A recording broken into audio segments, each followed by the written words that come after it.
Family and fellow soldiers, I'm the Professor, and this is the Moment of Truth. Genocides aren't typically carried out by some sudden act of mass slaughter like the Nazis did. That does happen, but it's actually the exception, not the rule. Most genocides, especially those perpetrated by the Europeans, are carried out through resource deprivation. You take the target population that you want to wipe out, and what you do is you strangle them for the things that they need. You start destroying or despoiling the things that they depend on for their survival. You see, human beings are very vulnerable when it comes to our dependence on our environment for what we need. If a group of people are systematically deprived of nutritious food or clean air or clean water or adequate shelter or medicine, it won't take years for that group of people to start to die off. It'll take months or weeks. White supremacy knows this, so when it comes to using resource deprivation as a weapon, these white supremacists have gotten it down to a science.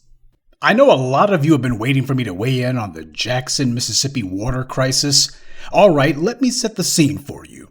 You have a majority black city in a majority Republican state where the GOP controls both the legislature and the governor's office. Now you got a Democrat who's in the White House, and this Democratic president controls the EPA and the Justice Department. And yet, despite knowing that the Republican governor and GOP state legislature have conspired to contaminate the water supply for a black city in their midst, no other cities having their water affected, only the black ones, yet this Democratic president does nothing.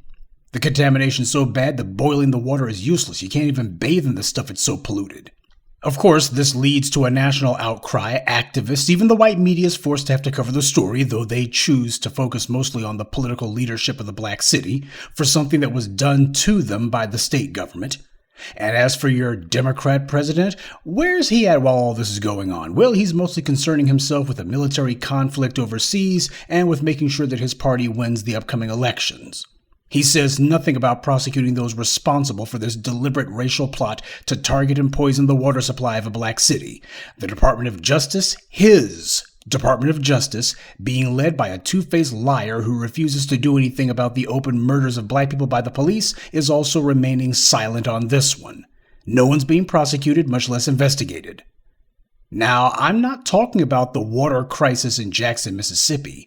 I'm talking about the poisoned water crisis that took place in Flint, Michigan, which, by the way, is still not resolved to this day.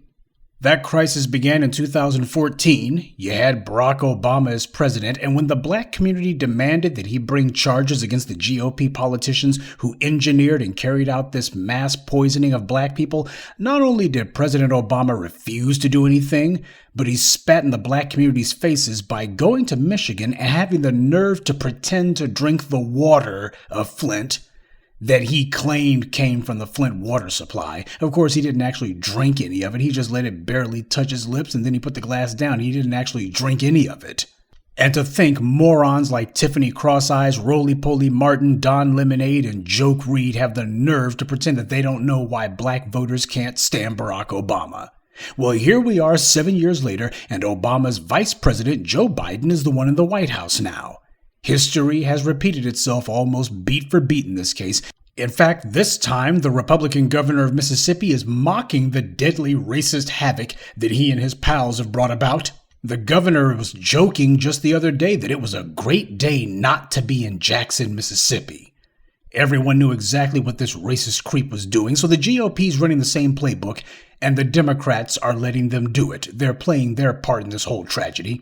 See, in Michigan, the Republicans used a law that they wrote specifically for the purpose of taking over black cities, a so-called emergency manager law that made it where the state could arbitrarily take over a city and the GOP legislators in Lansing could do, or in the case of Flint, refuse to do anything they wanted. In Flint, they deliberately pumped polluted water from the Flint River into the city's water supply. The Flint River had been a dumping ground for toxic chemicals for over 100 years, yet the GOP leaders who seized Flint's government claimed that it was harmless. Of course, like everything else white supremacy says, that was a complete lie. Tens of thousands of black people were deliberately, intentionally exposed to dangerous levels of lead, as well as other diseases, which was a result of the polluted water, which killed a still as yet undetermined number of black people. Now, the Democrats may claim that they didn't enact the racist emergency manager law, but they certainly didn't do anything to stop it. And they've done nothing to punish the GOP for using it to poison an entire black city. Gee, if only Flint had a Democratic congressman. That would have fixed things. I'm sure that no Democratic congressperson would have let this kind of thing happen in their district. Why, if the people of Flint had had a Democrat in Congress representing them, you know that Democrat would have spoken up, right?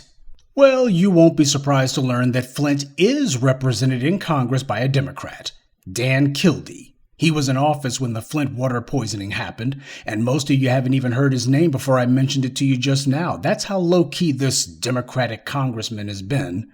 Out of sight, out of mind. But still demanding votes, however, which of course he got. He's still in Congress to this day. And you want to know what else? Before Dan Kildee became a congressman, his uncle Dale Kildee was the congressman for Michigan's 5th District, where Flint is located. So the Democrats are passing down these political offices like family heirlooms. As they see it, that's the business that they're actually in, holding office and reaping the benefits of it. Not serving the people, and certainly not serving black people. That's not the business that they're in. Now, history has repeated itself in Jackson, Mississippi, the capital of arguably the most backward state in America. Over 40% of the residents in Mississippi are black. Democrats should have a field day winning public office there, but they barely have much of a presence at the statewide office level at all. And at the local level, the Democrats' presence isn't much better. This in a state where more than 2 out of 5 of the residents there are black. See, both political parties work together to control us. If Republicans are unable to control us through blatant direct physical violence, the Democrats will try to control us by telling us to sit on our hands and do nothing and wait for them to handle things, which of course means they'll do absolutely nothing. That's the job of both political parties. That's how they play off of each other. One of them attacks us openly, and if the open attacks don't work, then they try to get us to sit on our hands and do nothing. It's beating us by hook or by crook, whichever one works. And as for the black residents of Jackson, Mississippi, gee, if only they had a Democrat representing them in Congress. Well, you already know how this story ends. You won't be surprised to learn that Jackson, Mississippi is represented by a Democrat. They have a Democrat representing them, and they've had one representing them for a long time. Someone whose name you know very well, Benny Thompson, who, as his congressional website says, is the longest-serving African-American elected official in the state of Mississippi. Longest serving indeed, and this is what he sees his job as being, to stay in office. Benny Thompson's been in Congress since 1993, 30 years. Longer than a lot of you listening to me have even been alive. So what's going down in Jackson, Mississippi right now, this has been happening on Benny Thompson's watch. See, the problems with the Jackson, Mississippi water supply didn't just pop up overnight. There's been warnings from the residents of Jackson and the EPA about the water system there going back all the way to the 1970s. The EPA put out reports, but nothing was done about it. The most recent warning from the EPA came a month before the water system finally collapsed. Now, the GOP-controlled legislature in Mississippi has made sure that white areas get their water systems updated and maintained using state money, and federal money goes to those areas too, because the state legislature gets to decide where those federal funds go and how they're distributed. But the capital of Mississippi, where these GOP politicians work, has been systematically denied those same funds that these white suburbs get. And that's because that's where these GOP politicians live, in those white suburbs. So make no mistake, what's going on in Jackson, Mississippi, just like Flint, Michigan, this is yet another man-made disaster. But it's a man-made disaster that both political parties have been complicit in. What has Jackson, Mississippi gotten for 30 years of Benny Thompson's representation in Congress?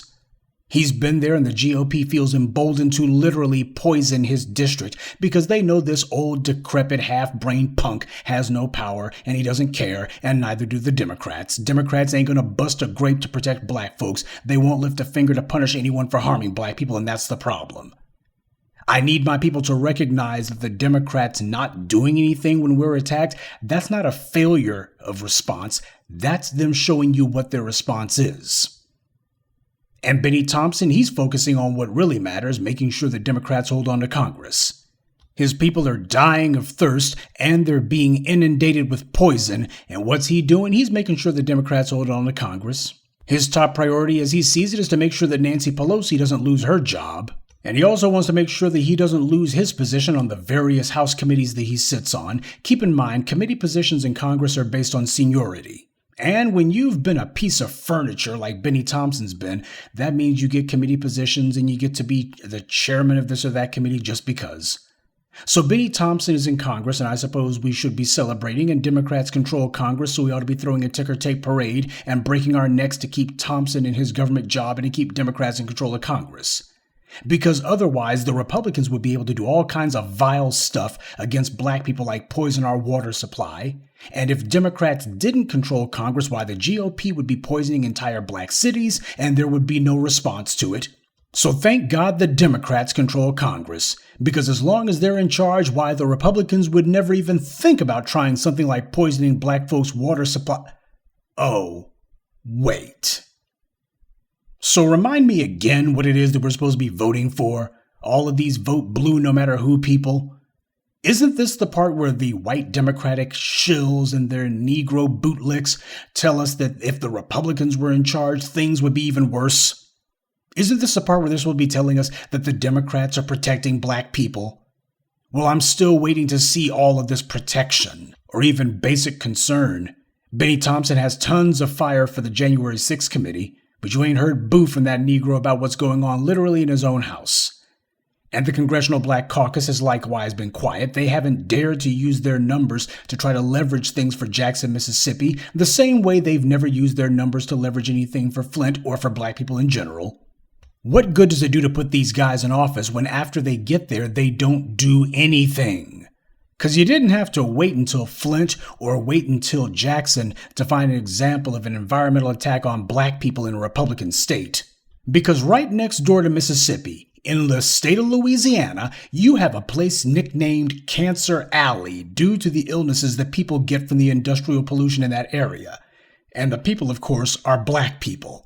That area is between Baton Rouge, the state capital, and New Orleans, the most populous city in the state. Both Baton Rouge and New Orleans are majority black cities, and the areas affected are conveniently majority black. The problem there is so blatantly racial that even the UN has called it out as environmental racism. The article you're seeing on your screen shows that the UN issued a report on this in March of 2021, right after Biden took office.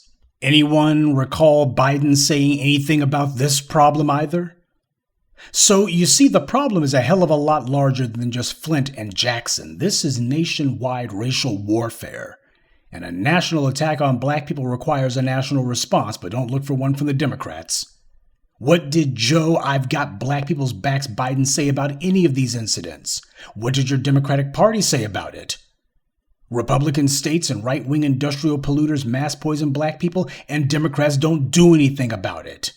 And yet you're going to have all these bootlicks and these shills and these morons from MSNBC to CNN to a whole bunch of sock puppet morons online saying we got to vote for the Democrats because they're going to be protecting black people.